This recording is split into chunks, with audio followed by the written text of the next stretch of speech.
राम मंदिर पे फैसला देने वाले पूर्व चीफ जस्टिस डीवाई चंद्रचूड़ को जोर का झटका लग गया है और ये झटका इतना तेज है कि अब वो पलट के कभी सीजीआई संजीव खन्ना के दरवाजे पे नहीं आएंगे। दरअसल सीजीआई ने उनकी एक अपील के दावों को बुरी तरह से नो कहते हुए खारिज कर दिया है। ये मामला वायरल होने के बाद सुर्खियों में आ गया है। पूरा मामला क्या है, क्यों सीजीआई संजीव खन्ना ने अपने पूर्व सीजीआई को झटका दिया है और कैसे पूरा मामला मीडिया इन्फ्लुएंसर रणवीर इलाहाबादिया से जुड़ गया है, ये हम आपको अपने इस रिपोर्ट में बताने वाले हैं।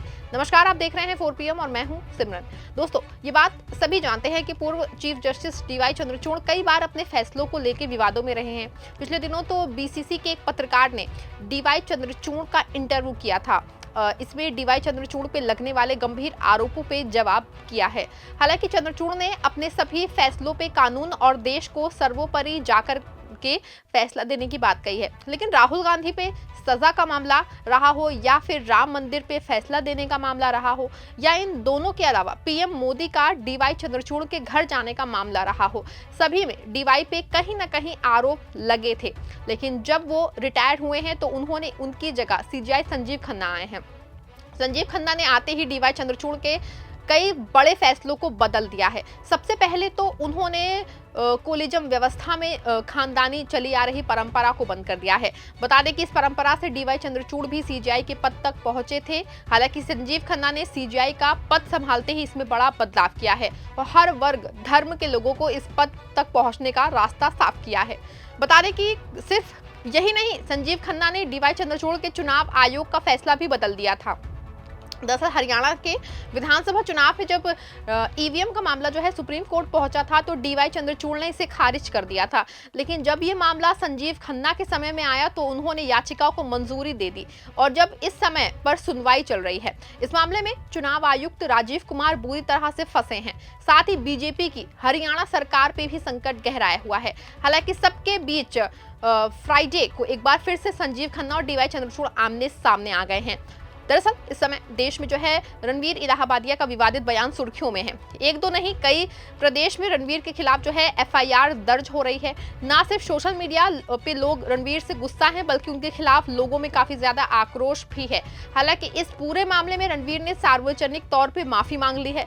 रणवीर ने अपने ऑफिशियल इंस्टाग्राम अकाउंट की स्टोरी पे लिखा है कि जो भी हुआ है उसको संभालना मुश्किल हो गया है। मैं इंडियाज गॉट लेटेंट के सभी वीडियो को अपने चैनल से हटा दिया है। मेरा मकसद केवल लोगों का अच्छा टाइम बनाना और उन्हें हंसाना था। मैं सभी एजेंसी के साथ सहयोग करूंगा और जांच करने में मदद करूंगा। हालांकि इसके बाद भी आम लोगों का आक्रोश थमता नहीं दिख रहा है। आपको बता दें कि महाराष्ट्र सरकार ने रणवीर के खिलाफ कड़ा एक्शन लिया है। इसी के अलावा और कई प्रदेशों से एफआईआर दर्ज होने की बातें जो हैं वो सामने आ रही हैं। असम सरकार ने उनके खिलाफ बड़े एक्शन की तैयारी शुरू कर दी है। इस बीच पूरे मामले को लेकर के रणवीर सुप्रीम कोर्ट पहुंचे हैं, लेकिन यहां भी रणवीर को कोई राहत नहीं मिलना है, कोई जो नामुमकिन सा ही दिखाई दे रहा है, क्योंकि रणवीर के मामले में सुप्रीम कोर्ट ने तुरंत सुनवाई से इनकार कर दिया है।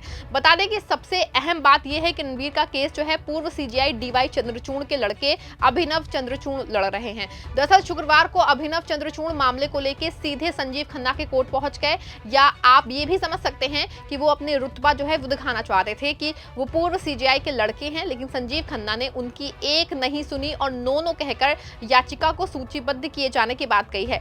बता दें कि अभिनव चंद्रचूड़ चाहते थे कि तुरंत मामले की सुनवाई हो जाए, लेकिन ऐसा नहीं हो सका और आखिर में सीजीआई खन्ना और अभिनव के बीच याचिका की तुरंत सुनवाई को लेकर बातचीत भी हुई है। बार एंड बेंच की रिपोर्ट के मुताबिक कोर्ट रूम में अभिनव चंद्रचूड़ ने संजीव खन्ना से कहा कि कई एफआईआर दर्ज की जा रही हैं। इस पर सीजीआई खन्ना ने जवाब दिया है, हमने पहले ही सूचीबद्ध करने की तारीख दे दी है। इस पर चंद्रचूड़ ने फिर जोर देके कहा कि लेकिन असम पुलिस। तभी संजीव खन्ना ने बीच में ही उन्हें टोकते हुए कहा कि नो मिस्टर चंद्रचूड़, कोई मौखिक शिकायत नहीं चलेगी, हम इसकी इजाजत नहीं देते। इतने पर भी अभिनव नहीं रुके। उन्होंने फिर कहा कि ये अनुच्छेद 32 की याचिका है। इस पर सीजीआई ने कहा कि हाँ, हमने तारीख दे दी है, ये एक नया मामला है। आपको बता दें कि सीजीआई संजीव खन्ना पहले से ही कोर्ट में परिवारवाद के खिलाफ है और अब अभिनव चंद्रचूड़ ने इसका फायदा उठाने की कोशिश की है, तो उनको सीधे तौर पे संजीव खन्ना ने बाहर का रास्ता दिखा दिया है। हालांकि दूसरी ओर रणवीर इलाहाबादिया के बयान पे हंगामा मचा हुआ है। लगातार दर्ज हो रही एफआईआर के बाद भी लोगों का आक्रोश थम नहीं रहा है और लगातार उनको गिरफ्तार किए जाने की मांग हो रही है।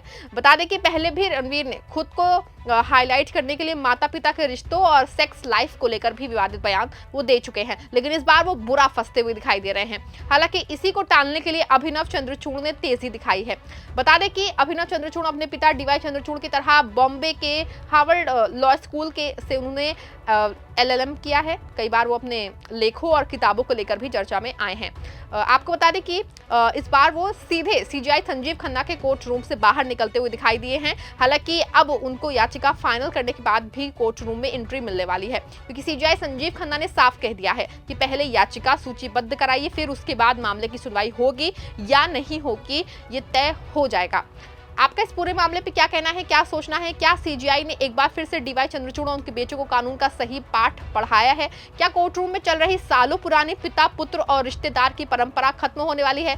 आप हमें अपने विचार कमेंट में जरूर बताएं। खबर अच्छी लगी हो, सच्ची लगी हो तो लाइक करें और शेयर करें। धन्यवाद।